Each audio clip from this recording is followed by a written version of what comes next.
Now, folks, we rarely have a medical segment on this show, but in Joel Embiid's case, we'll make an exception.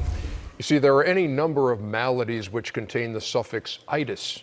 During these playoffs, he's had left knee tendonitis, he's had gastroenteritis, and heading into Game 5 Tuesday night, well, it could have been sinusitis or rhinitis or nasopharyngitis, all of which fall under the category of upper respiratory infection. And now the Sixers as a team are battling Toronto Raptoritis. Well, Kawhi Symptoms include a rash of fast break points, a sudden urge to turn the ball over, and a mysterious desire to read a stat sheet when you're being blown out. We go to the highlights from Toronto.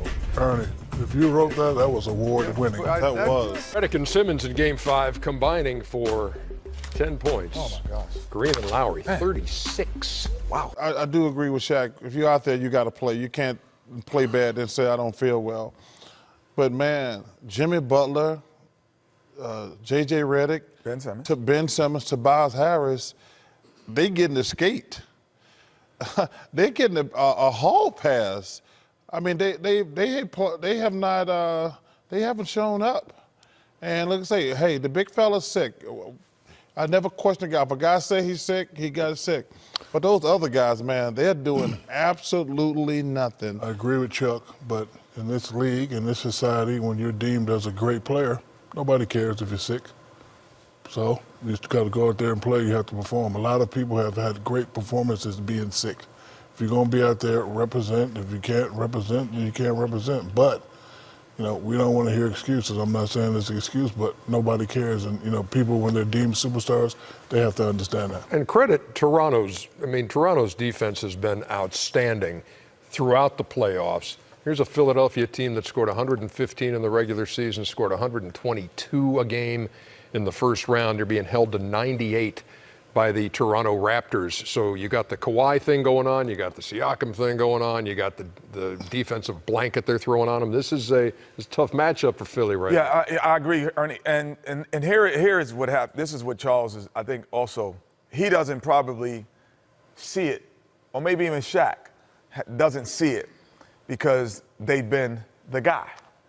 So I've been with the other guys around the guy. I've been that person. So I'm going to tell you from that perspective. So when Siakam said he's hurt, then as a team, he got pulled through the hole, meaning they won the game and he didn't play well, so no one said anything. No one said Siakam only shot 2 for 10. He didn't play well. He didn't do anything. They pulled him through the hole.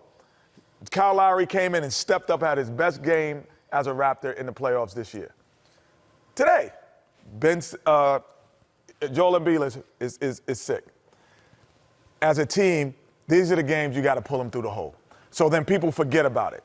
When Akeem Olajuwon has had games in the finals and in the regular season and in the playoffs, well, he might have played average or below average. But Mario Elie, Sam Cassell, Robert Horry, Shaq. Say, we got you. We pulled them through the hole sometimes. They need you to have a big game so they can, because even when they're healthy, they don't have great games all the time. Kevin Johnson pulled you through the hole. Dan Marley, and then you come back for 3-4 games in a row and get 30. But that's what I said about, like, these guys. That's what I said. I'm alluding to what you were saying. Brett spent his whole time talking about Embiid and give him credit for playing. Like, you know, them other guys get checks too.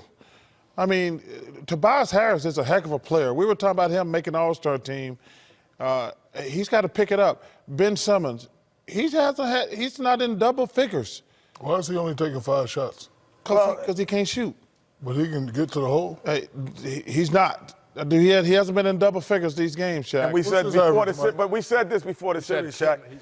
He's had 14 a game. He's had 10. He has not played well. He has not had a great Toronto. He's not had a solid. But I'm just saying the last 2 games. No, that was the series. In the regular season, he has not played well against Toronto. Yeah. But I'm saying in this series, he's had back-to-back triple singles. Right, and that's not going to get it done. That's not going to get it for a guy who has the ability. And J.J. Redick got to step up too. No question. Everybody's got to step up when you're big. You got to pull him through the hole sometime. 125-89.